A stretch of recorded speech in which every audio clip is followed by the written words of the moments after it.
sosial yang menyampaikan masukan dan kepedulian kepada pemerintah. Menyikapi hal tersebut, pemerintah dalam ini Bapak Presiden menugaskan kepada menteri-menteri terkait, ya, dalam hal ini Menteri ESDM, kemudian Menteri Lingkungan Hidup, kemudian juga Menteri Kehutanan, dan kepada kami berdua, saya selaku Mensesnek dan Pak Seskap, untuk terus berkoordinasi, mencari informasi, mengumpulkan data di lapangan seobjektif mungkin.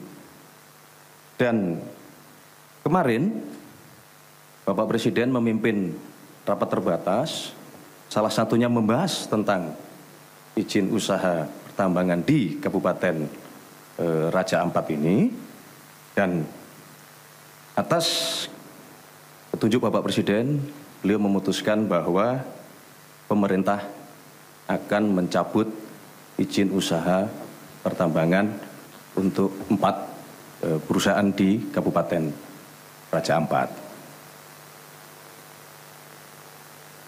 Kemudian kami pada pagi hari ini diminta oleh Bapak Presiden, kami berlima untuk menyampaikan kepada seluruh masyarakat, tentunya dengan juga memberikan himbauan bahwa kita semua pasti harus kritis, harus waspada di dalam menerima informasi-informasi publik, ya. Kemudian juga harus waspada untuk mencari kebenaran-kebenaran kondisi objektif di lapangan. Sekali lagi kami mengucapkan terima kasih. Itulah keputusan dari pemerintah. Untuk penjelasan teknis akan disampaikan oleh Menteri ESDM.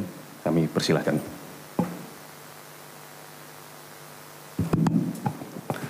Bismillahirrahmanirrahim. Assalamualaikum warahmatullahi wabarakatuh. Salam sejahtera untuk kita semua. Yang saya hormati Pak Mensesnek, Pak Seskap, dan Menteri LHK dan Menteri Kehutanan, teman-teman media semua yang saya hormati. Pertama, menindaklanjuti apa yang disampaikan oleh Pak Mensesnek. Sebenarnya bermula dari apa yang sudah kita lakukan sejak Januari sesuai dengan Perpres nomor 5 tentang Satgas penataan dan penertiban lahan-lahan termasuk pertambangan. Pemerintah intens terus melakukan hal ini. Yang kedua, apa yang disampaikan oleh Pak Mensesnek tadi, bahwa dalam rangka menjalankan tugas-tugas, kita selalu proaktif untuk mengikuti perkembangan, baik di tengah-tengah masyarakat maupun di media sosial. Dan saya ucapkan terima kasih kepada masyarakat atas proaktif rasa cintanya kita kepada negara, khususnya kepada daerah-daerah pariwisata, khususnya lagi di Raja Ampat. Tepatnya pada hari Rabu malam, atas koordinasi saya dengan Pak Seskap, arahan Pak Seskap, untuk coba kita mendalami ini dengan cepat. Ini cerita kronologisnya. Kemudian kami atas arahan dari Pak Seskap, sudah barang tentu atas petunjuk dari Bapak Presiden, pada hari Kamis itu kami langsung melakukan penyetopan sementara produksi dari iup-iup yang beroperasi. Teman-teman media, saya harus sampaikan bahwa dari 5 iup yang beroperasi, yang mempunyai RKAB, itu hanya 1 iup yang beroperasi, yaitu PT GAK Nikel. Yang lainnya di 2025 belum mendapat RKAB. Setelah itu kita menyetop, langsung kami juga berkoordinasi dengan Pak Seskap dan Bapak Presiden, diperintahkan untuk langsung turun meninjau ke lokasi. Agar kenapa? Kita ingin agar cepat proaktif dan tidak kita mendengar informasi sepihak. Hari Jumat, masih Hari Raya Idul Adha, saya malam harinya langsung berangkat dengan tim ke Pulau Gak, ke Sorong, ke Raja Ampat, sambil kita melihat pulau-pulau yang lain. Saya ke sana itu bersama-sama dengan Pak Pak Gubernur Provinsi Papua Barat Daya, Pak Bupati Raja Ampat. Kenapa ini kita lakukan? Bapak Ibu semua, kita ingin tahu kondisi yang sesungguhnya apa sih sebenarnya. Izinkan saya untuk memasang slide tentang PT-PT yang ada di Raja Ampat. Ini sesungguhnya PT yang Raja Ampat, Pak Hanif. Jadi kalau kita lihat di media sosial, seolah-olah Payemo ini adalah pusat prawisatanya Raja Ampat. Ini geoparknya Raja Ampat. Dan seolah-olah ini sudah menjadi mohon maaf kerusakan lingkungan. Seolah-olah waktu kita belum turun. Nah, ini ada 5 PT, di mana PT Nurham lokasinya di sini, PT Anugerah Surya Pertama di sini, PT KW Sejahtera Mining di sini, PT Mulia Raymond Perkasa itu di sini, PT Gag Nikel di sini, Bapak Ibu semua. Dari semua 5 perusahaan ini, datanya adalah kalau PT Gag Nikel ini adalah kontrak karya. Jadi total dari 5 perusahaan, Pulau Gag itu 13.136 hektar, Pulau KW Sejahtera Mining Pulau KW 5.922 hektar, PT Mulia Raymond Perkasa 2.193 hektar, PT Agro Surya Pertama 1.173, PT Nurham 3.000 hektar. Dari semua ini, proses sekarang RKAB di 2025 yang diberikan hanya PT Gag Nikel, yang lainnya tidak diberikan. Kemudian kalau PT Gag Nikel, coba kembali, PT Gag Nikel itu sejarahnya dari tahun 72 sudah dilakukan eksplorasi. Tahun 72 ini 1972 eksplorasi Gag Nikel. Kemudian penandatanganan kontrak karyanya itu tahun 98. Tahap eksplorasi 2002, perpanjangan tahap eksplorasi itu 2006-2008, sampai dengan tahap konstruksinya 2015-2017 dan produksinya 2018. Ini tahapannya. Bapak Ibu semua, saya harus menyampaikan juga hasil kunjungan kami bahwa gambar, coba kasih keluar gambar dong. Gambar dari Pulau Payanemo ini, coba videonya, video. Nah, ini adalah hasil gambar terakhir Payanemo ini. Dan ini adalah gambar-gambar terakhir. Jadi, mohon kepada saudara-saudara saya sebangsa dan setanah air, dalam menyikapi berbagai informasi, tolong kita juga harus hati-hati. Kita harus bijak, bisa membedakan mana yang sesungguhnya, mana yang tidak benar. Karena kita semua pingin untuk Indonesia baik. Yang berikut, saya langsung turun ke lapangan. Ada gambar saya ke lapangan. Saya ke PT Gag itu menemui jumlah total masyarakat di Pulau Gag itu kurang lebih sekitar 700 orang dan 300 kepala. 300 kakak. 300 kakak. Di mana kami setelah balik dari sana ternyata ada gambarnya lagi PT Gag. Karena kenapa saya harus dorong yang ini? Karena ini produksinya 3 juta. Coba Mas, nah ini pantauan, coba videonya. Ini adalah Pulau Gag.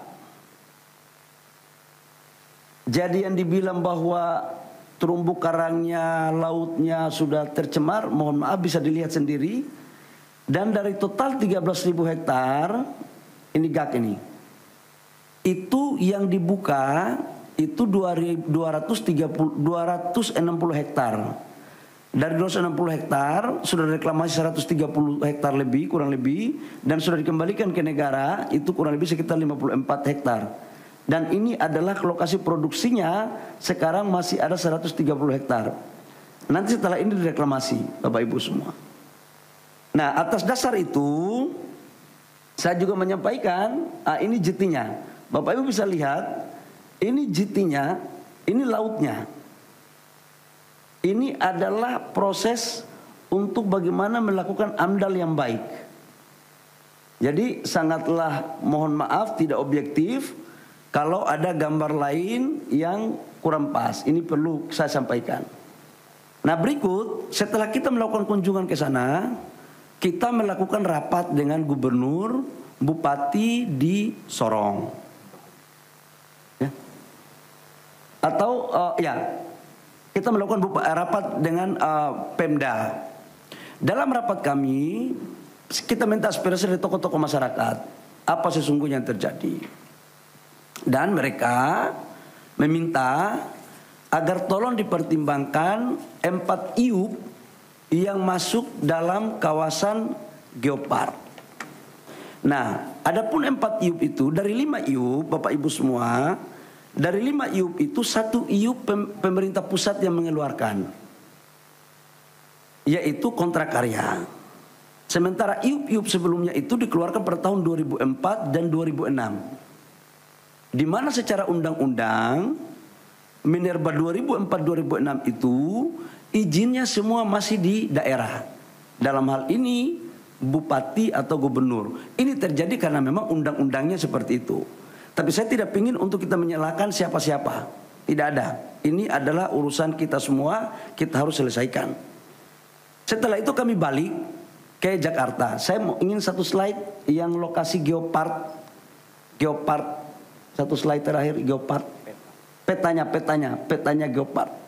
Biar teman-teman punya, Bapak Ibu semua, ini adalah lokasi geopark. Ini Vanemo di sini. Payemo. Pulau Gak itu di sini. Pulau Gak ke sini, ini kurang lebih sekitar 42 kilo. Dan dia lebih dekat ke Maluku Utara. Dan dia bukan merupakan bagian kawasan dari geopark. Ini biar kita informasi ini saya kasih seutuhnya. Kemudian kita balik, saya balik hari Sabtu malam. Saya langsung koordinasi sama Pak Seskap sama Pak Mensesnek. Kemudian kami melaporkan kepada Bapak Presiden. Kemudian pada hari kemarin kami ratas. Di mana ratas itu dengan saya dalam berbagai kesempatan saya katakan bahwa kami melakukan penyetopan sementara terhadap seluruh aktivitas. Untuk apa? Agar kita mempunyai data yang komprehensif. Saya ingin ada objektivitas. Nah, data yang komprehensif itu membutuhkan waktu, tapi kita melakukan kerja maraton. Kemudian kita melakukan ratas dan juga dari LHK juga dari Kementerian Lingkungan Hidup menyampaikan juga bahwa memang dalam implementasi 4 perusahaan itu terdapat beberapa pelanggaran-pelanggaran dalam konteks lingkungan. Dengan mempertimbangkan apa yang ada di hasil temuan saya di lapangan, hasil masukan gubernur, bupati, mereka juga pingin agar daerah mereka juga maju. Sebenarnya ada harapan juga. Nah, kaitannya dengan itu kami melapor kepada Bapak Presiden. Dengan mempertimbangkan berbagai hal, Bapak Presiden memutuskan, memperhatikan semua yang ada, mempertimbangkan secara komprehensif, dan Bapak Presiden memutuskan bahwa 4 IUP yang di luar Pulau Gak itu dicabut. Dan saya langsung melakukan langkah-langkah teknis, berkoordinasi dengan Menteri Teknis, LH maupun Kementerian Kehutanan untuk kita melakukan pencabutan. Jadi mulai terhitung hari ini Bapak Ibu semua, pemerintah telah mencabut 4 IUP di Raja Ampat. Saya pikir itu beberapa hal penting yang saya harus jelaskan sebagai tindak lanjut dari apa yang disampaikan oleh Pak Mensesnek tadi di awal. Jadi sekali lagi, ini adalah arahan Bapak Presiden. Atas keputusan rapat, kami langsung mencabut 4 IUP dari 5 IUP yang ada di Raja Ampat. Demikian, terima kasih atas partisipasi dari teman-teman media. Saya persilakan kalau ada pertanyaan, saya persilakan. Silakan.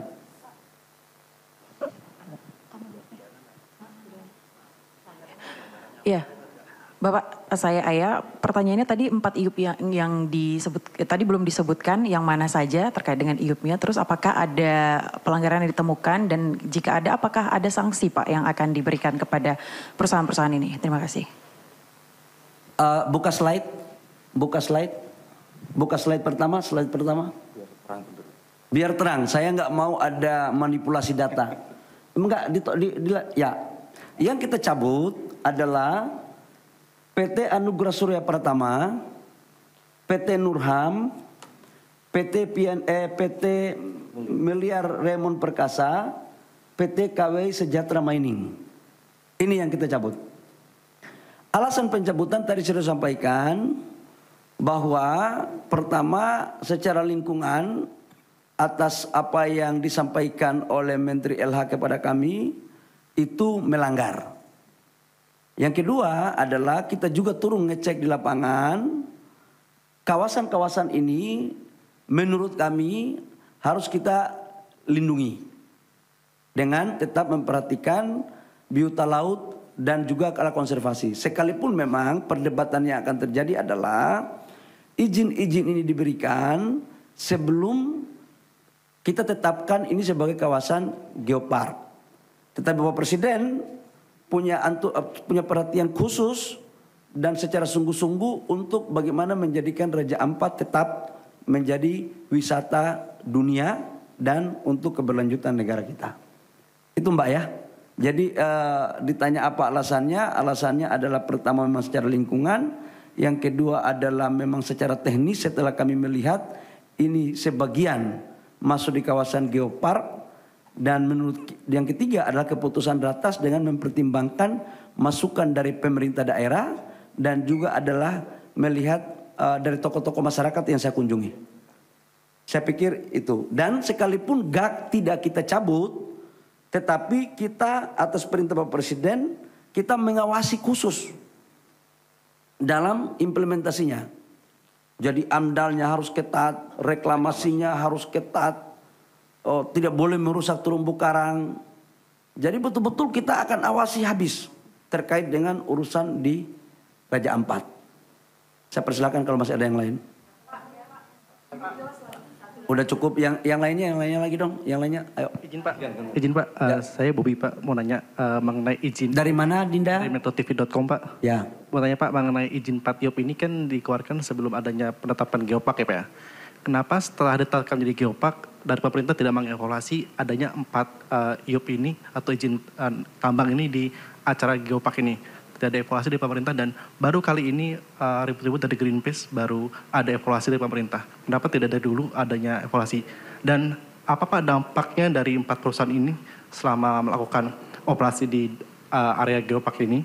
Mungkin dari Kementerian Lingkungan Hidup bisa menjelaskan. Terima kasih. Jadi yang pertama, saya mau jelaskan bahwa sejak Januari kita sudah melakukan evaluasi. Perpres nomor 5 kan tentang penertiban kawasan hutan termasuk pertambangannya kan sejak Januari. Bapak Presiden Prabowo kan kami dilantik jadi Menteri ESDM, kabinet ini kan 2024 Oktober akhir. 2 bulan kami melakukan kerja, perpresnya keluar Januari, langsung kami kerja maraton. Dan kita kan melakukan penataannya kan banyak. Jadi ini bukan atas dasar si A, si B, si C. Dan ini kan baru tahap pertama. Dan kita akan lakukan lagi pada tahap berikutnya. Semuanya. Jadi ini belum berakhir, Mas. Ke depan kita akan melakukan penataan untuk kebaikan rakyat bangsa dan negara. Ya, oke. Terakhir ya. Dampak apa? Kalau lingkungan, sekarang kan yang tadi saya suka tunjuk video, 2025 nggak ada lagi perusahaan dari 4 itu yang berproduksi. Nggak ada yang berproduksi. Kenapa? RKAB-nya nggak ada. Satu perusahaan dinyatakan berproduksi kalau ada RKAB-nya. RKAB-nya itu bisa jalan kalau ada dokumen AMDAL-nya. dan mereka tidak lolos dari semua syarat administrasi itu. Ya, saya pikir itu. Terakhir ya, karena kami ada rapat lagi. Ya. Bapak Tifal dari Kompas TV, Pak, mau tindak lanjut dari pencabutan ini karena ada saran juga dari Selius, Pak, meminta pemerintah untuk melakukan moratorium izin tambang dulu. Kalau kita lihat kondisinya nikel ini oversupply dan harganya udah merosot 13,2%. Itu alasannya, ditambah refleksi dari 2 perusahaan baja yang berhenti produksi. Apakah alasan moratorium izin tambang ini menurut pemerintah masuk akal untuk dilakukan, Pak? Kami pemerintah dalam menjalankan arah kebijakan negara selalu berpikir tentang kepentingan rakyat bangsa dan negara. Yang kedua adalah tujuan kita dalam berbangsa dan bernegara dan melihatnya secara komprehensif, secara utuh, tidak secara parsial. Saran-saran seperti tadi silakan saja, tapi nanti kami pemerintah yang akan memutuskan. Apalagi ke depan kita lagi mendorong hilirisasi kita dengan baik, hilirisasi yang betul-betul green, yang bisa diterima produk kita di luar negeri. Ya, baik. Terima kasih teman-teman media atas partisipasinya. Cukup. Ya, terima kasih. Wabillahi taufiq wal hidayah. Terima kasih Pak Seskap. Terima kasih Pak Mensesnek, Pak Menteri LH, Pak Menteri Kehutanan atas kerjasama kita selama ini. Mudah-mudahan dengan ini tidak ada lagi pemberitaan simpang siur. Demikian, wabillahi taufiq wal hidayah. Wassalamualaikum warahmatullahi wabarakatuh. Shalom, Om Santi Santi Om, Namo Buddhaya, salam kebajikan.